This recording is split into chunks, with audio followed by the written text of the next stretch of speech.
we'll work on it as we go.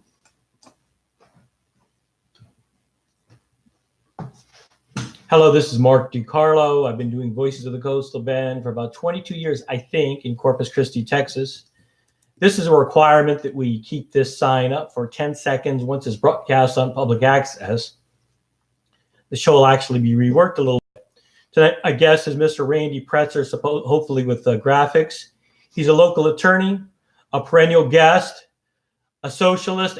No, just joking. That's all right. You're not a socialist, are you, Randy? No, actually, I probably lean more to a communist, but people have dealings. They see my suit in the car and say, well, how can it be that? And I said, well, we need a one-payer system. We need an improved judicial system, and everybody should be able to vote. Everybody should be listed in. And I said, just a lot of these things, and there should be a floor on Social Security, especially for those housewives who brought up the family, so that they don't starve when their husbands pass away or whatever. And, no children should be hungry in our country, and I will take care of that if I were president of the United States. So, yeah, you want to call it that, fine. Maybe that's the American way of, we're supposed to be a nation of Christians and God-fearing people. Well, we're all put on this earth to love one another, and we should take care of one another, especially those who have been fortunate. So, I don't know that I totally agree with you, but that's our country that's your great. perspective. I would say this, I do believe in a modicum of I do believe in Social Security disability, and I do believe in Social Security retirement, and I do believe in rudimentary food stamp programs, etc. But not quite as extreme as what you're saying, but everybody's entitled to different opinions, and this show's about your opinion. And I said that's what makes our country so great. We can say this and not get stood up against the wall and shot. So, well, you're a big, we have a local judge by the name of Guy Williams, and I'm not one to kick some man when he's down or woman when they're down, because I've had some hard times in my life. But Mr. Williams, you said there was a Judge Williams today was what? There was some sort of reprimand. There was in the paper, the State Commission on Judicial Conduct reprimanded him for supposedly not being polite to litigants and attorneys, and just hold your arms above your head. Okay. And like this, real high. And I read that. And I know Guy. We all used to law office together, and I've tried cases in front of him. And he was a Marine, and I was in the Army, and he could sometimes be maybe a little difficult, but not without reason. And I never had any trouble. And I'm saying, I'm sorry, he's in a mess. He's reprimanded for being rude.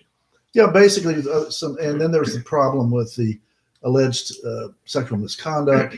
I know nothing about that. Was that mentioned? That was mentioned also. That's still pending. But the State Commission on Judicial Conduct said that he could not be a visiting judge because of their rulings. Well, his attorneys are going to take that up in appeal, which is fine. But I don't know of any attorney. I was speaking to a young assistant U.S. attorney today who said he was maybe treated a little bit rude. I didn't hear any real complaints about Judge Williams being rude to lawyers. Did you? No, I heard a couple, and I just said, you? Yeah, but I just said, well, I wasn't there, number one. And number two, Judge Williams and I knew each other. I've been a judge for a while too. I know it's a difficult position to be in, and I don't think it is. Well, that's my opinion, because you have to listen. It's very tiring work, but I'm not going to get into that. So I know I had a criminal jury case, but I've never been a judge. You have been. Yeah, so my opinion. Yeah, and I had a criminal case in front of him where the gentleman, I'm not going to mention names, types, or anything. I was like the fourth attorney down the line. That means he's having problems with this person. And I said, just give it to me. I'll take it. And I just did it by the numbers. I did the appeal. It went through the whole process, and never any problem. And I thought he was very fair to me. And when we had you're referring to Judge Guy Williams was very fair to you. Okay. With that, maybe I knew how. Maybe because I've been in the Army and been in front of military judges. They're a tough bunch, and it just didn't bother me. I'd heard, well, so what? Well, yes, sir. Well, I've been the few times I was in front of him, I didn't have really any difficult times. He was known as being pro-defense, pro-criminal defense, more than most people. Sorry about that, the cell phone over there, but he was known as being more criminal defense than most people, but Well, which I liked, yeah, right? Because that's what I'm doing. Well, so it's every once in a while it's lucky to catch a break. Well, that's just teasing. That's correct. I noticed with this mm-hmm. one case I had, he was a very, very fair to the guy in sentencing, and it was one of the problems with the case was there was a floor. You couldn't go below 10. And we had the DA and I had discussed that with him when we were doing the charge and going on the sentencing. And I think he still wanted to cut that away. And I said, Judge, I think we're stuck under the law. And he said, oh, you're right. That's right. He was listening to us when we were talking to him, and he cut him some slack and some other things. And he was a young kid. And I appreciated that. And yes, he could get tough too when he wanted to. Here's the point I wanted to bring up. Yes. You say you're for these. Basically, you were kind of joking about being for the communism or so. Well, it looked at. Are you happy? Would you like to put your hands in the State Board of Judicial Conduct? Do you trust the state bar in handling grievances fairly? Do you think they're treating all the attorneys fairly and equitably? Because I don't think they do. I'm not happy with them. Mm-hmm. And that is a pretty good example. I know an attorney who lost his license for 6 months. I don't know the specifics, but I think of him as an honest person, a fair person, and I would hire him. And I don't believe he did anything to deserve a loss for 6 months. Wait a minute. Go ahead. I'm sorry. And all they do is they attack lawyers that represent people. Mm-hmm. They never attack assistant district attorneys. They never attack insurance defense attorneys. It's the people representing people. And I'm not very pleased with them as a socialist taxed, and I think they're fairly taxed entity, and I think they're fairly typical. Well, my opinion is that I'm looking at the Bar Journal every month. Hopefully my name is not in there. And I see that's all. Right. Yeah. That's right. Right. The Bar Journal, the Texas Bar Journal comes out once a month, and it has the grievances and God forbid the lawyers that lose their licenses. And I'm not saying that some of them don't deserve that. Yeah, that's what I'm saying. That the bar must discipline itself, and the public has felt not all the time, but at times has been unfairly dealt with by their private counsel as far as distribution of fees, representation. Well, I know that happens too. I know that all the time, and especially when I do a whole lot of criminal defense appointment cases. You're going to get whacked. Gosh, it's been a while, but for a while I get about 2 a year, maybe more, and you have to answer these complaints. And I've never had any trouble. I haven't been. No, let me finish. I haven't been yet knocked by the bar, but a couple times I've said to myself, "Gosh, I miss that. I completely miss where are your due process rights when there's a complaint? Yeah, well, you'll get a long sheet of paper where people will state extraneous things that don't make any sense. And that you don't know, and the bar never reduces. Wait a minute. They never say what your charge is. And you have to go through line by line and answer every one of those sentences. And you wind up spending a minimum of like 20 hours, right? Oh, yeah. Well, that comes with that comes with territory. Okay, where's that cost go to? Well, the bar, the judges aren't going to pay you for it. People have to pay more money, right? Well, I'm not pleased with the situation, and we didn't mean to get into it in detail. I think a lot of times the bar doesn't even know that area of the law. You'll get a complaint about a certain area of the law that you practice, maybe nobody else practices. And then they don't even understand the basis of the complaint because they don't know anybody, they don't have anybody that even practices in that category. And you're getting a complaint on something that doesn't even make any sense. I had a client one time complain that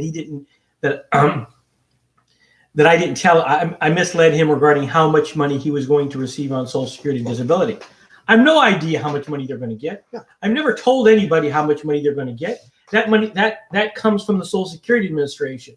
So if they would have done any research, they would have known it. But I'm on my soapbox, and I'm sorry. No, that's fine. And I'm just saying, when I get a complaint, and it's been a while, but you never know. When I get a complaint, I just do it by the numbers. I answer the questions to the best of my knowledge. I've had one that was 11 years old. Now, there was this case happened 11 years ago, and thank goodness I had my notes on the side. It was one of these cases. That's miraculous. Yeah, well, I always try to, especially if you have someone who's on a blue warrant and they get a new case. And I say, well, what's a blue warrant? a blue warrant is where the person is on parole and has violated his parole in some way. And so they pick him up, put him on a blue warrant. You can't get out on a bond on it. You're stuck there until the parole board decides what to do with you, how your disposition is. But if they have a new charge, let's say you plea them out in a new charge, and I always tell them, if you're going to go back to prison, and you're going to have to take care of this first case that you're on the blue warrant for first, before they start running the time on the new case. And I said, sometimes it's up to the parole board. They may let you out at the same time when they let you out of parole. But I said, I'm going to tell you that. So that's the worst scene scenario. I'm not the partisan parole. You'll have to deal with him when you get there. And this guy complained I didn't tell him that, which is fine. There's my note right on the side. I did my affidavit, which you have to swear to in a way. But that was amazing. Yeah, I'm just lucky I had that, and I've had some where I'm going. They're so old, let's say 5 or 6. I'm going, gosh. I look because I keep my files for 10 years. And I look at it and I'm thinking, what? I said, all right, I know what I normally do in my habits, A, B, C, D. Okay, well, that was good. You did keep your notes on that. Oh, yeah. So we were talking about Judge Guy Williams, who ran into some problems. I think of his problems more as the alleged allegations of resisting arrest and the accidents and DWI charges and stalking. Some of these other charges, I don't know if that he treated the attorneys rudely. Years ago, we had many judges that treated the attorneys very rudely. Mm-hmm. Nothing was ever done about it. You can file a complaint now against federal judges. Did you know that?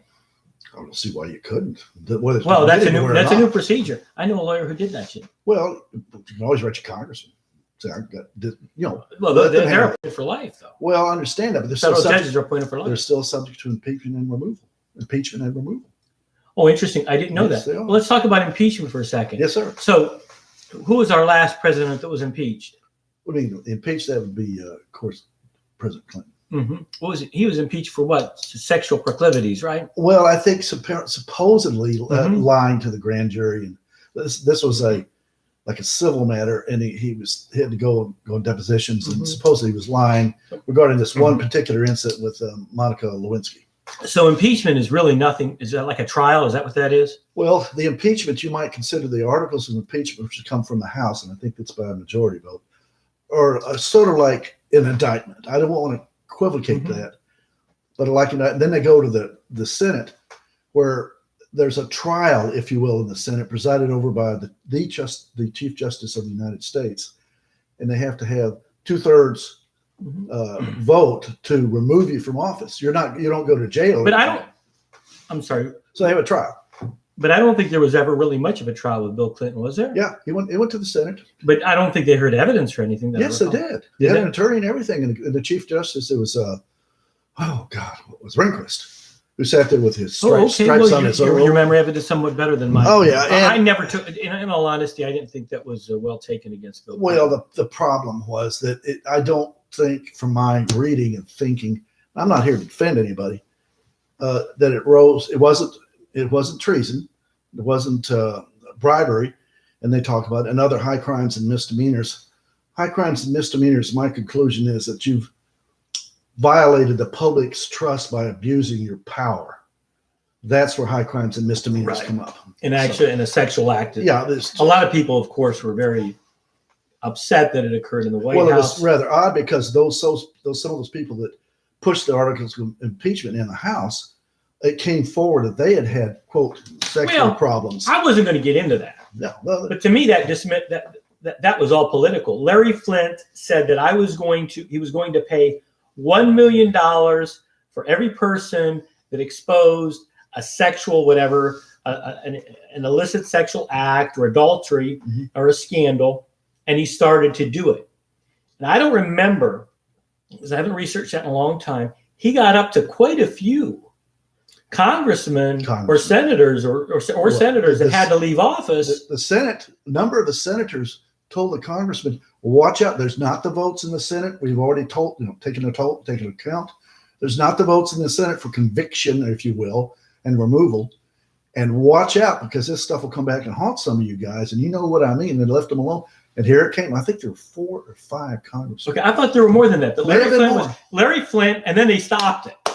Well, That's what I recall. no, they went. That's what I recall. Well, there was Gingrich was there pushing. So it wasn't on facts; it was political. They Well, stopped it. It was instituted for political reasons. It was stopped for political reasons because they were all guilty of these offenses. That's the way I saw it. But it went on. Still went to the Senate. They still had a trial in the Senate. Okay, it's very interesting. You're reading a book. Oh yes. We'll give it. Maybe the author will come on the show. Impeachment, right? Very interesting. So what made you want to buy this book about impeachment? Well, because you're concerned that President Trump might be impeached. Oh yeah. Here's the thing. I remember I was my senior year in law school. Are you time traveling now? No, yeah, sometimes I'm traveling. Shows how old I am. Me too. Watergate was going on, and I was you. finishing my final semester in law school and taking the bar course at the same time, which is like that, and watching the hearings when I could give myself an hour because I had to study constantly for both the bar and this. And then when I went into the JAG, I was in Charlottesville for my JAG course, which was two months. I'm 30 minutes away from Washington. We had a Saturday Night Massacre then, and then the Yom Kippur War. And it was right in the middle of all this, and we're going, what in the world? Saturday Night Massacre is when Nixon fired everybody because he was being investigated for Watergate. Yeah, right. And that's really, I remember Elliot Richardson was the Attorney General, and his second in command, God, what was his name?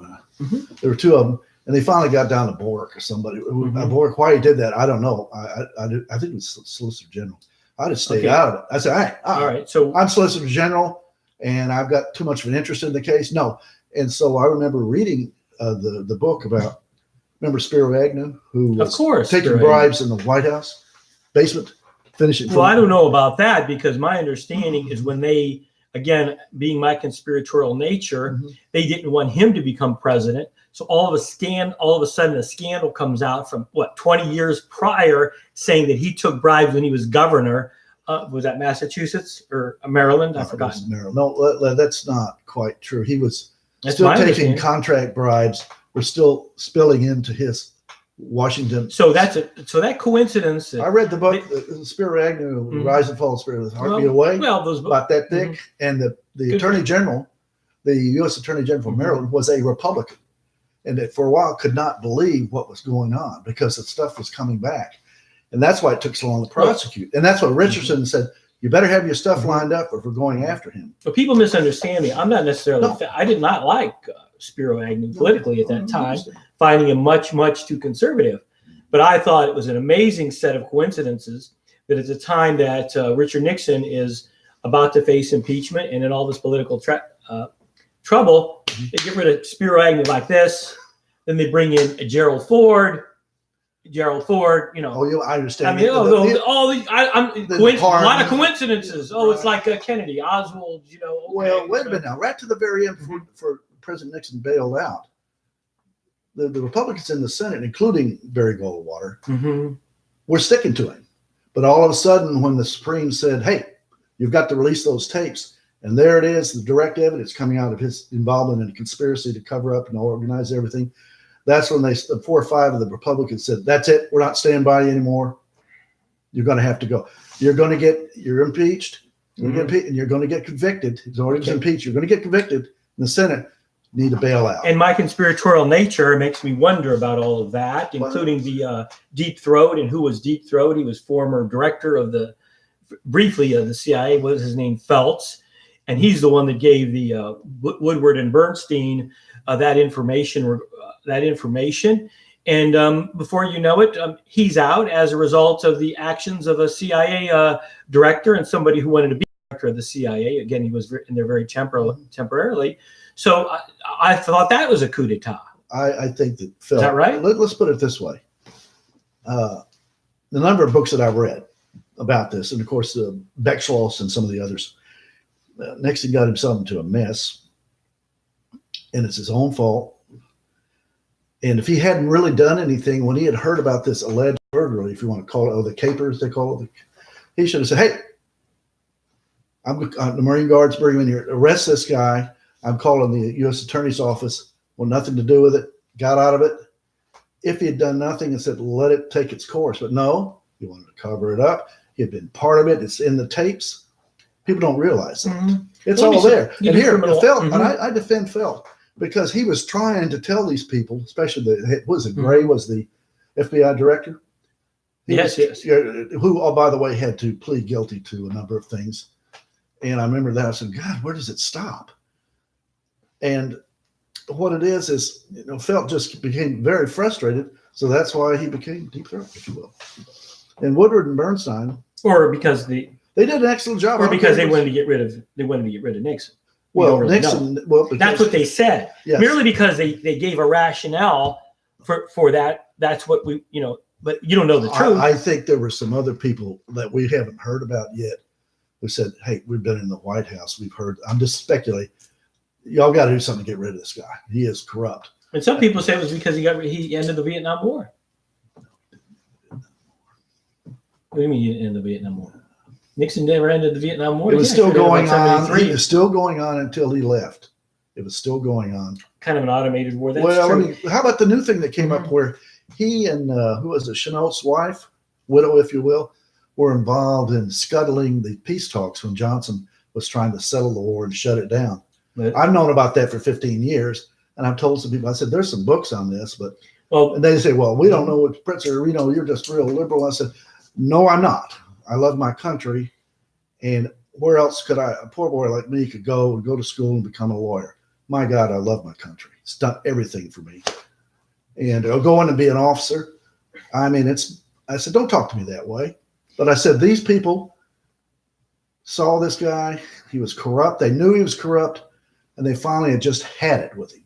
And Nixon brought himself down. My opinion. That's fine. Well, I think there's a certain amount of truth in that. For example, the unfortunate occurrences with Judge Williams, you get one scandal, you get two, you get three, you get four. You wonder after a while. And then they bring you down. And I've known Guy. That's common. And I've known Guy for years. I've always liked him. I remember we go in the office, we go to lunch together and everything. And I knew him well. And maybe I just was immune to that kind of stuff. But of course, you get attorneys that come in there sometimes in the court, and they raise the difficulties themselves by attitude. And that kind of. He's looking at me. No, looking at me sideways when he said, "I'm just teasing." I'm just teasing, of course.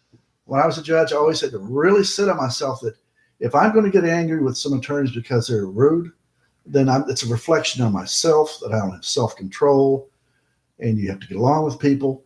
If they got out of hand, I'd ask them to come up, and sometimes I said, "Is that the way you talk to your attorneys in Houston?" And that would shut it all down. I wouldn't have to listen to it anymore. I said, "I'm here to listen. I'll give you all the time you want. Let's go." And I would give them all the time. But see, it's the way you handle it, and Guy kind of has a temper, and you have to learn to deal with that. But sometimes maybe these attorneys did deserve a little tongue thrust. I haven't read the article that you said was published in the newspaper this morning about Judge Guy Williams and him receiving a reprimand and him not being able to become a visiting judge anymore, which I wonder about that. Well, they're going to appeal that. They can do that. They can shut you down. Well, they could do that, but I wonder about that in the fact circumstances that I know so far that have been proven about Judge Williams. I wonder about the fairness, because I don't know if he's entitled to a pension or not. But if he's not entitled to a pension in particular, it's going to be very economically, burdensome for him not to be able to be a visiting judge. Plus, it's my understanding, you may know more about this than me, these counties don't have to get you to be a visiting judge, right? That's right. They could put you on the list. So leave it up to them. If they don't like Judge Williams for whatever reasons, leave it up to the county. It's usually up to the presiding judge who calls in the visiting judges, or the regional presiding judge too, depending on the type of case it is, or if there's a conflict with the local presiding judge. And since you mentioned something about the cover-up of I just wanted to touch on this very briefly. You said that obviously that you think Nixon was involved in the cover-up, but it reminds me a little bit of the allegations regarding the Catholic Church that they're saying, well, they were involved in the cover-up. And I say this as a criminal lawyer, cover-up is one thing and involvement is another. When does when are you involved versus when are you covering up? And so I think that the same thing occurred with Nixon. Was he covering up or was he involved? He was involved. And the same thing we must ask of the questions of the the present Catholic Church administration, many of the bishops. He was involved in hush money. It's right on the tapes. They said, we're going to need about hundreds of thousands of dollars. He says, that's not going to be a problem. Come on. This is the president of the United States. He's not. Wait, the president of the United States? Thugs, gangsters. I'm talking about. Don't we have a problem? Well, yes, we do. Don't we have a problem? That's why he was impeached and removed from office. What do you think? We have political. Well, not with him. What? Don't we have a problem with whatever you call them, boss hogs in politics? Whether it's Hillary Clinton, allegations against Trump. Are these politicians or are they gangsters? Well, wait a minute now. Let me calm you down a little bit. Hillary Clinton was first lady for 8 years. Of course, she was twice elected to the Senate. Well, I don't know about she was elected to the Senate. She was Secretary of State. No, those are good qualifications, she was right? First lady for 8 years, elected to the Senate twice, and Secretary of State. Mm-hmm. And those House investigations found nothing to bring any criminal charges.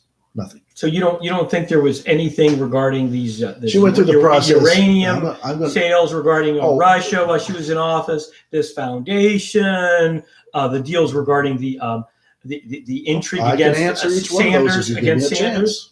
Give me a chance. I'll answer each one of those. Of course, you have a chance. All right, That's the format. The uranium thing had nothing to do with her. That was a standard process of transfer of uranium. That had nothing to do with the Secretary of State, other than a chop off on. There were other people that had to go on that line above her, number one. Okay. And see, what was the other one you mentioned there? Sanders. And there were Sanders. Sanders, who was also running for president, who there was a great deal of misdeeds done against by the Democratic Party to keep him from becoming the nominee.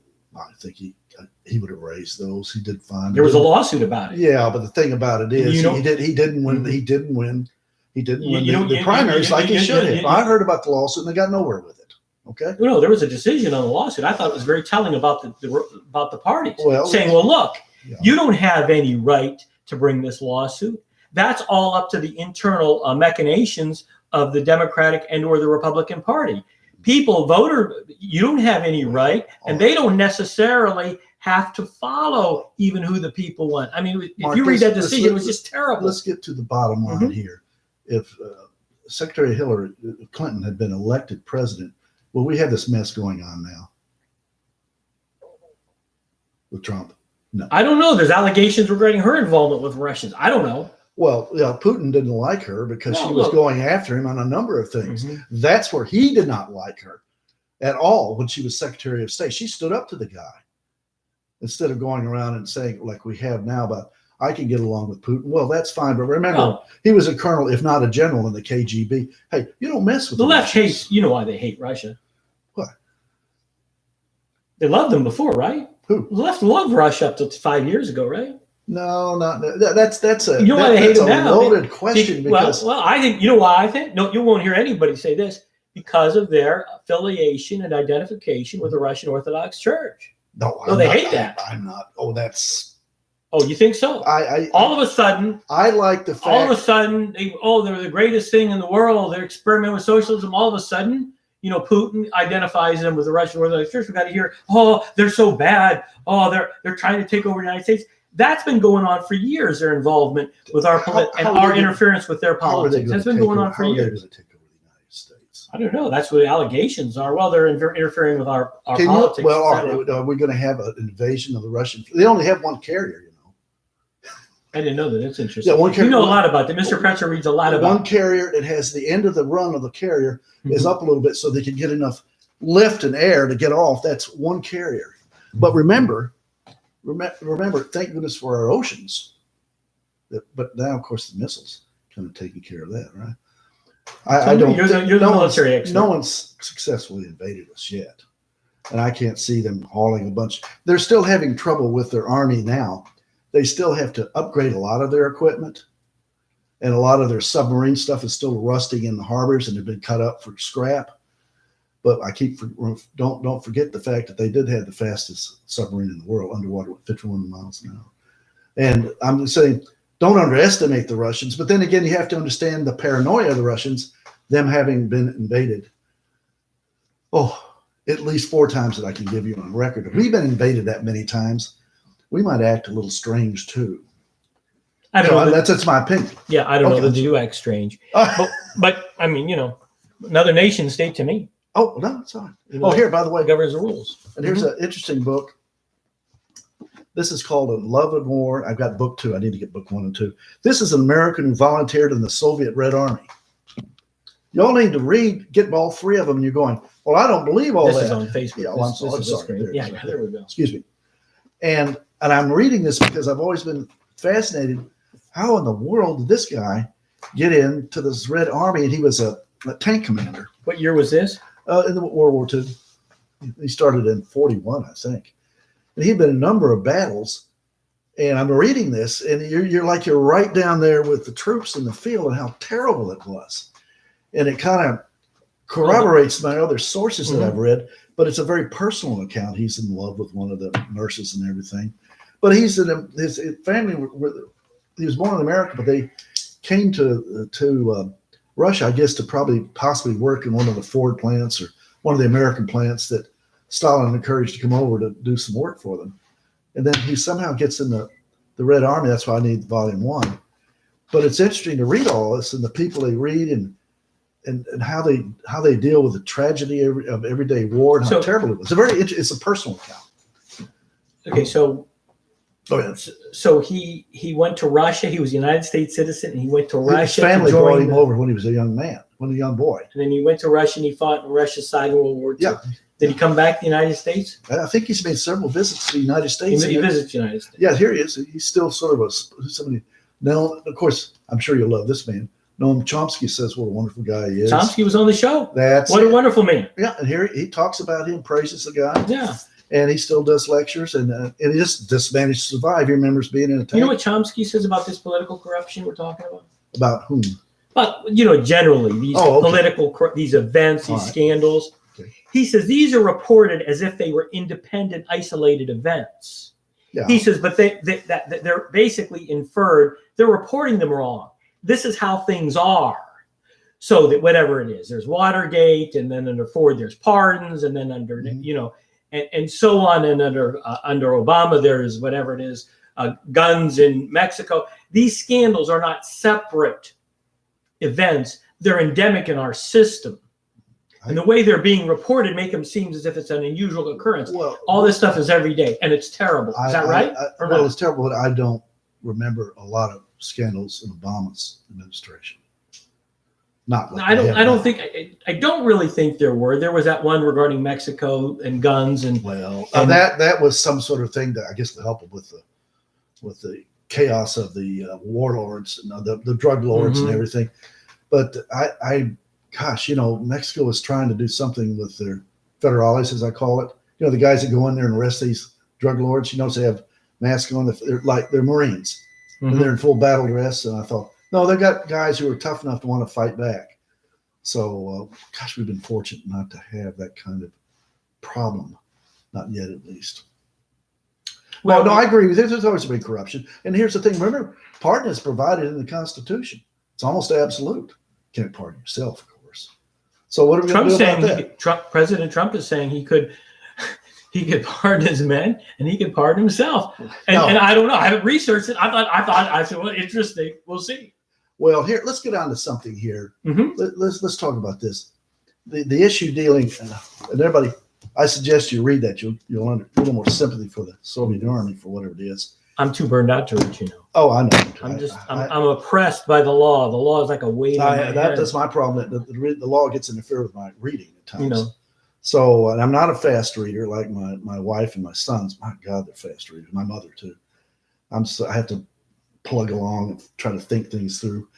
But let's get back to this idea of being above the law. Okay, you look at this, read this, but this one a minute. Raoul Berger in 74, 72, or 73 had a book also about impeachment. He also did. Let me see this book. Yeah, executive. I'll read it while you're talking. Yeah, I'm just joking. I'll be like a judge. I'm going to read something at the conclusion here. I'm just kidding. No, that's good.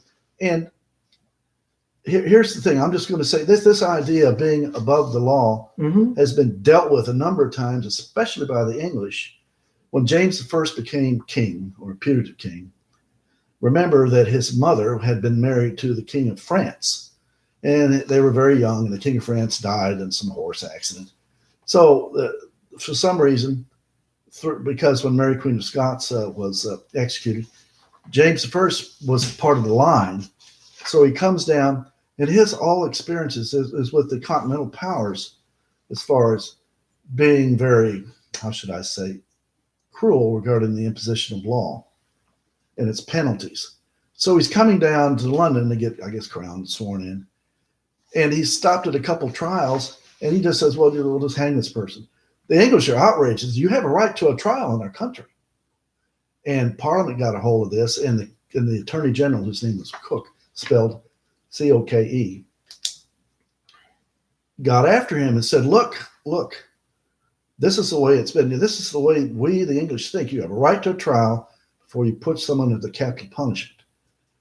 And he was equivocating, well, I'm the king, I'm known by God. And so says, you can think like that in France, but this is England. You can think like that in Spain, but this is England. And finally, he had to concede the fact that Parliament, with its power of the purse and also their laws, he might be one of the first ones to lose his head. So he had the king, the attorney general of the country, come, and he put his foot on the top of the head of the king, of the attorney, and said, the king is above men, but not the law. It's been settled a long time ago. So this idea that you can't be indicted, show me in the Constitution where the president is immune from indictment. It's not there. Well, it's not in there. No, it's not. No, it's not there. It's not in there. No. No, he's not. Let's give an example of reductio ad But that absurdum. doesn't, that, well, Let me finish. but there's not, as I've said a couple of times on the show, there's not a lot in the Constitution. There's a lot in the Bill of in the Bill of Rights, et cetera. The Constitution, all it does is basically set up, the executive branch, legislative branch. If the founding fathers would have said that the president, while in office, is immune from indictment, they would have said it. And they didn't. All they offered was impeachment, which is a political process for those who abused power. That's what impeachment talks about. You get that kind of power, and let's go back to, okay, fine. Let's go back to, the Emperor Claudius, who was a historian of the previous emperors of Rome and saw the decline in the, if you will, the Republic, which they wanted to return to, but they never did. And he made the conclusion, and this is very simple, all power corrupts. That's why you have the impeachment process. If you've abused, or in other words, you've lied to the public or done something that is going to effectively diminish the goodwill and the ability to have a better life, then you're subject to impeachment. That doesn't mean you're going to jail when you get out. You're just removed from office. So, and furthermore, let's go reductio ad absurdum. So let's say we have a president, I'll mention no names, who gets a secretary, rapes her, stabs her, murders her in front of 6 people in the West Wing. He's not subject to indictment? Come on. Well, he's indicted. He's subject to criminal allegations. He can go to prison, and he could be sentenced to death like anyone else. That has nothing to do with his political role, right? Well, but this process of impeachment is basically political. Now, let me they're not immune from criminal. No, I'm going to read something. That's fine. That's fine. But the President of the United States is not immune from any kind of grand jury or criminal charge, right? Well, which is totally separate from impeachment. Or am I wrong? I understand. He's not immune from that. Here's what it says. But regarding impeachment, why it's there, the founding fathers, because of their experience with the Central European powers and the English king, have said, we're going to have this executive branch. Of course, we actually have 3 different governments. We don't have one government. We have the courts, we have the legislature, which is the House and the Senate, and the executive. And they vie against each other with their powers and limitations on powers and so forth and so on. So they understood that this kind of power given to one man or one woman, one person, excuse me, ladies and gentlemen, can have a terrible effect on people. After a while, they begin to think that they're indispensable, and there must be a way to limit that power. And that's why impeachment came. And that's why, interesting, one of the founding fathers, when they were working on the Articles of Confederation, had failed. We all understand that. We had 3 separate colonies who couldn't figure out tariffs, and they had debts because of the Revolutionary War. And who's going to pay this? And how are they going to levy taxes? And finally, they said, we got to have another Congress to get together. And they brought Washington came in, and he was sort of their example of the person who should be president. But anyway, it says, those entrusted with the American people's fate, therefore, should never rank their personal well-being higher. No man was above justice. That is true. But for Mason and those around him, no leader was more important than those he led, and liberty would surely die if Americans ever forgot that point. And it's just saying it is too much power to give in one person, and it tends to corrupt. You don't think they're corrupt before they get in? Well, you don't think that's how they get there? Is by being corrupt? I don't necessarily believe. No, I don't believe that. I mean, look, did you read that book,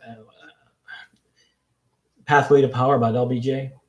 Oh my goodness, we're gonna run down poor LBJ now. Oh, it was just terrible. The fixed elections and the things he did. He was just awful. Can I just say something? Oh.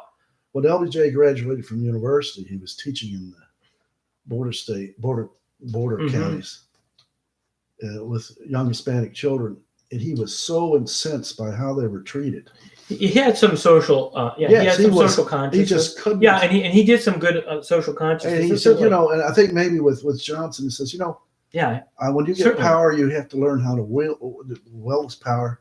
I remember my father meeting him in Interesting. Austin. It was at a interesting. In a Lions Club meeting. He says, I was there, and my dad wasn't. He was a Democrat from the North, and he had seen all this stuff before. And he says, I was very impressed by his intelligence. He wasn't ranting and raving or anything. He was just listening. And my dad always met a number of interesting people, but that's another story. And the books on Johnson, you need to read it. Remember the 1964 Civil Rights Act? Mm-hmm. Johnson had the power to get it through because he understood what goes on in the Senate. And I hate to say absolutely. I'm not giving. I think the second book of that series is called Master of the Senate or something. Oh, you want that bridge? I really need your vote in this bill. And it's the right. And then he say it's the right thing to do. Master politician. And there's a question here by Judy Jennings. The current question is: can a sitting president be impeached for crimes allegedly committed prior to taking office? I think that's a good question. If those were used to get you into office. In other words, they perverted the election process, probably. Yeah. And also, let's take it. I'll say, Judy, that's a good question. And I pondered that. And I'm saying, well, I think he can be indicted because if you say, like the DOJ's policy is we're not going to indict people while they're in office. But this happened Department of Justice, to it. You're saying. Department. Well, this happened first, so he should be able to be indicted for those. Well, of course, unless there's a statute of limitations. Yeah, well, that's true. That's true. And then, of course, okay. So this book, impeachment. Who's this first guy here? Who's this guy? Johnson.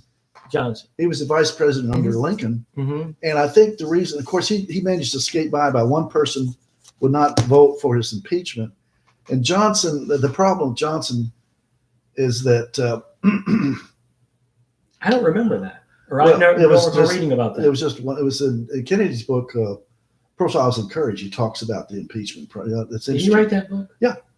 Okay. Some people say he didn't, and I said, "Wait a minute, he was much brighter than you think, boys and girls." I don't know. Yeah.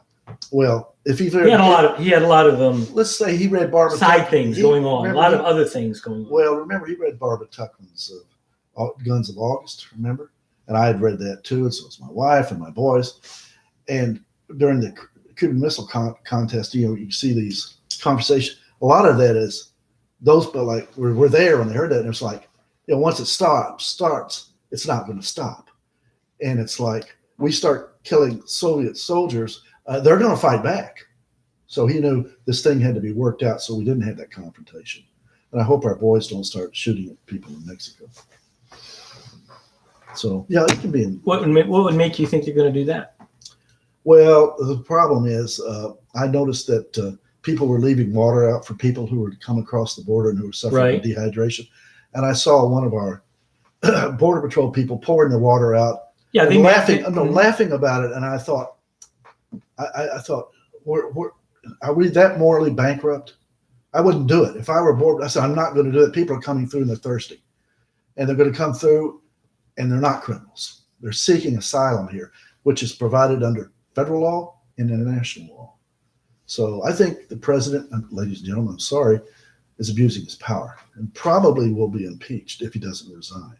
For his actions regarding the whatever you want to refer, Probably many things, the refugees coming to the violation border. of the emoluments clause, making money off the hotel that's owned by the feds.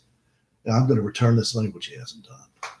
Oh, I think there's all sorts of stuff. But that cruelty, and how about the little 7-year-old who died of dehydration? Have you heard about that? I know that the media has a tendency to pick an anecdotal story about something and blowing it up and then repeating it and getting people all excited. Is it? I think I read that about that dehydration, and then they brought it into this look at this Border Patrol agent putting out water. Mm-hmm. But then the other side of that argument is if this water is put out, and if this water doesn't encourage not people seeking asylum or refugees, doesn't it include people? Doesn't it encourage people to seek illegal immigration into the United States? Well, I hope so. I hope it does, because who's going to make everybody's bed, take care of the children? Well, there's that point. Alabama had a draconian law regarding, if you will. There's that point. They're immigrants, and they said, "Fine, we're not coming to the state." Let me finish. Mm-hmm. And they left it. In Alabama, all of a sudden, well, who's going to do this work? Michigan says, "Come on up. We have plenty of work for you." Do you remember? Well, let me finish something here. That's not anecdotal. There are other people who have died. Number two. And how about that? Certainly. How about that tent city where all those they're crossing a desert? How about the tent city where all those children are? What if it catches on fire? What if it catches on fire? Yeah, I'm sorry. I'm not familiar with that. Do you recall when, under the Clinton administration, they were trying to hire a woman attorney general, and they went through three. Mm-hmm. Yeah. I believe it was 2 or 3. I believe it was 3 who they couldn't hire them because they'd hired these illegals, acted as nannies. Yeah. So it is very common. So is Trump. But I don't know if that's good. Well, how do we know they knew they were? I don't know if it's good, because I think it came out. Well, they were all excluded from being attorney generals because they had hired illegals to be nannies. Did they get them from an employment agency? Did they check their? That I don't know.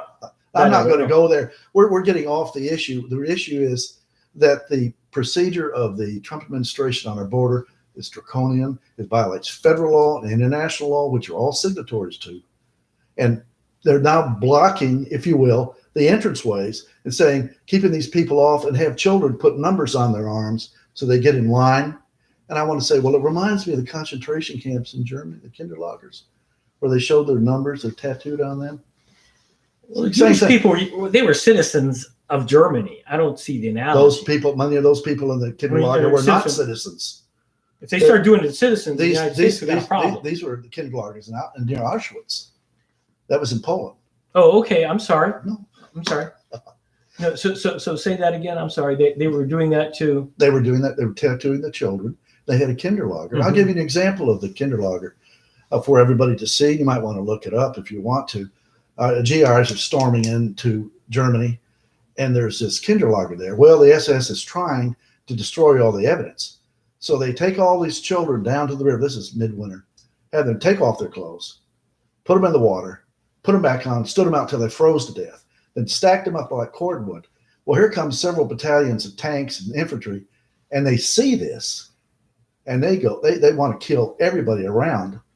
And this has been documented. These kids are standing there, their hands are they're all dead.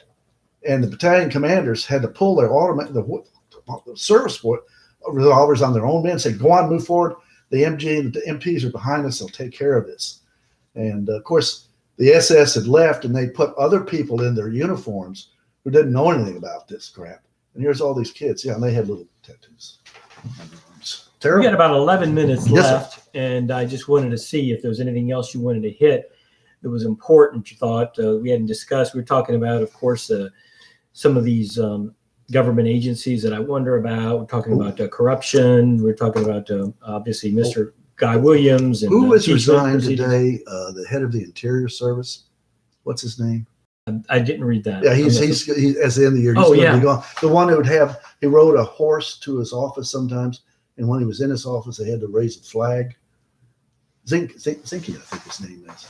And he said the fires that going on in California were the result of, if you will, I think, liberal poor management of these lands. And most of the lands that were under fire were federal, and the fires started in federal lands under their watch, his watch.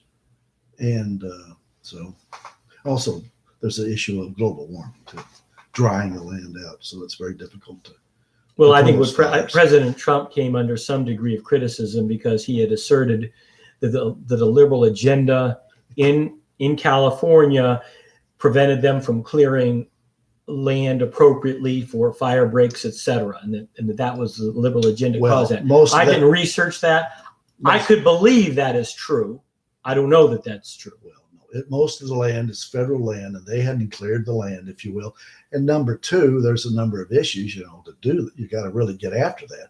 And he said, well, and where was it? One of these countries, was it? Oh my God, it wasn't Norway.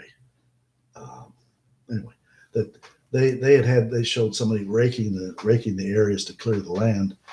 And I wanted to say, then they were blaming the distribution of water because there was a certain amount of water that would go out into some of the bay areas because of certain fishes that needed brackish water as opposed to water for growth.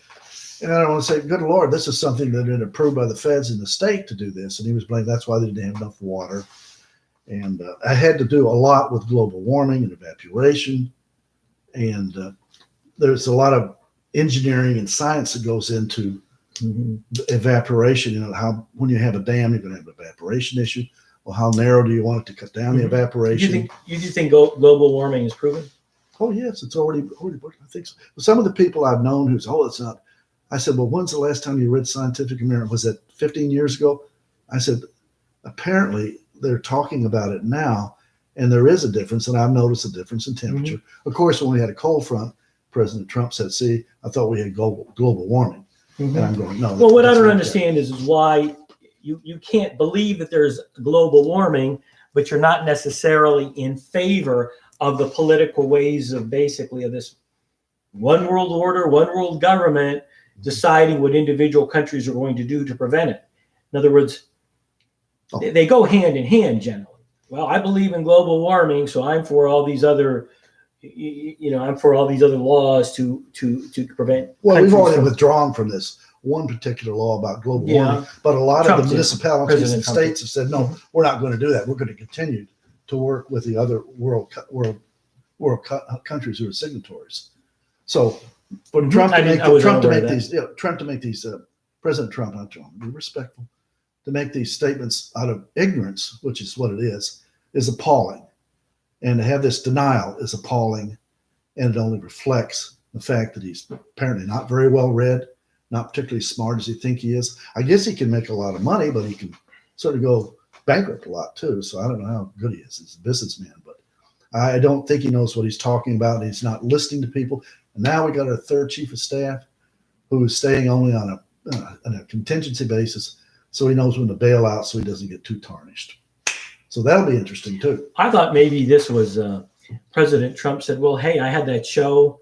What's the name of that show? The Apprentice? Yeah, The Apprentice, yeah. And I think I watched a show once, and he liked to say, you're fired. So it's like reality television comes to the White House. And he can't fire people directly. They've said that too. He won't fire people directly. They have somebody else do it. But but it gets stinks so bad, he has to. Sometimes I do prefer his very direct and blunt talk to political talk that we're often with the profanity. Well, I haven't heard public profanity, is there? I've heard him use. Well, I'm going to say, ladies and gentlemen, I having been in the Army, I've heard all this language before, and I'm not going to use it on public television. Well, I don't use it on public television either. Yes, but you and I mean, most people, fortunately or unfortunately, the way they were raised, a lot of people, especially men, they use profanity. I don't believe it in a public format at all. Well, let me put it because there's enough coarseness out there. But let me put it this way: I'm not immune from using language when I'm talking privately with people and when I was in the service. But I know when I talk with my client, I won't tolerate any kind of bad language. People say, "Well, that's funny." I said, "No, it's not. I'm not going to listen to this."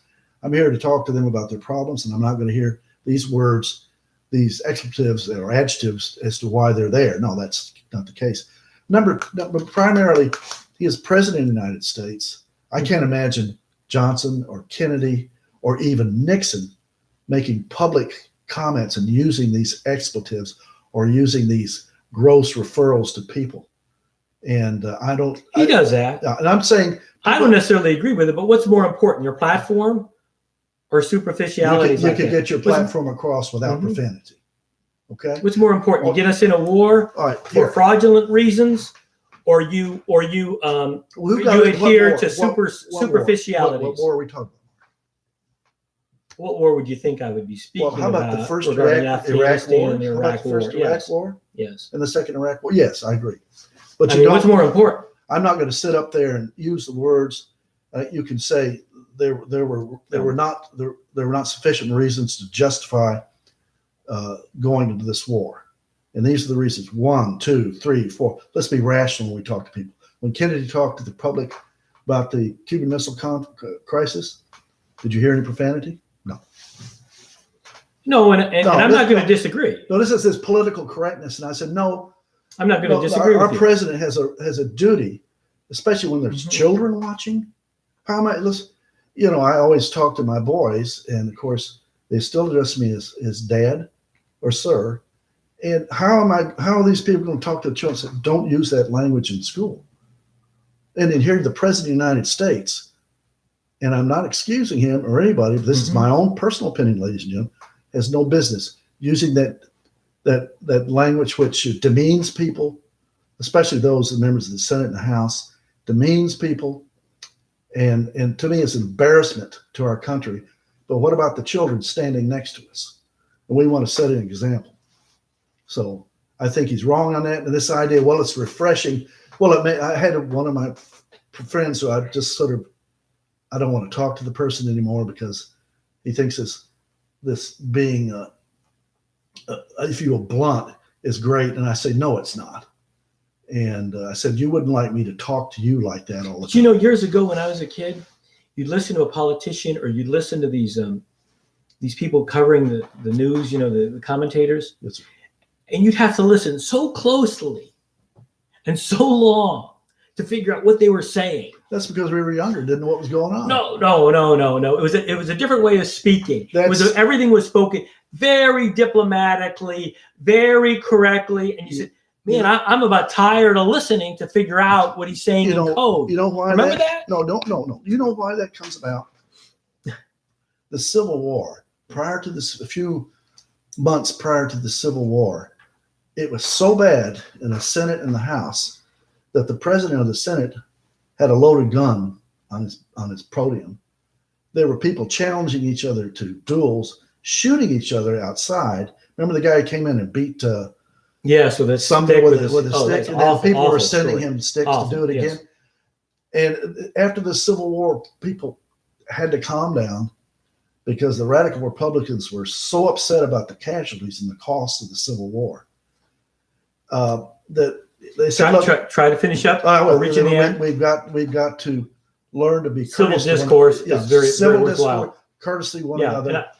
Okay, that's yes, sir. I'd advise some of our local media to do that too. That's fine. Thank you very much for coming on, Randy Pretzer. Mark, always a pleasure. Thank you for whoever was watching. We'll have try to finish it up and do a more sophisticated version for public access. Merry Christmas, everybody. Merry Christmas. Thank you. That was good. Oh, we always have a rousing one, right, Mark?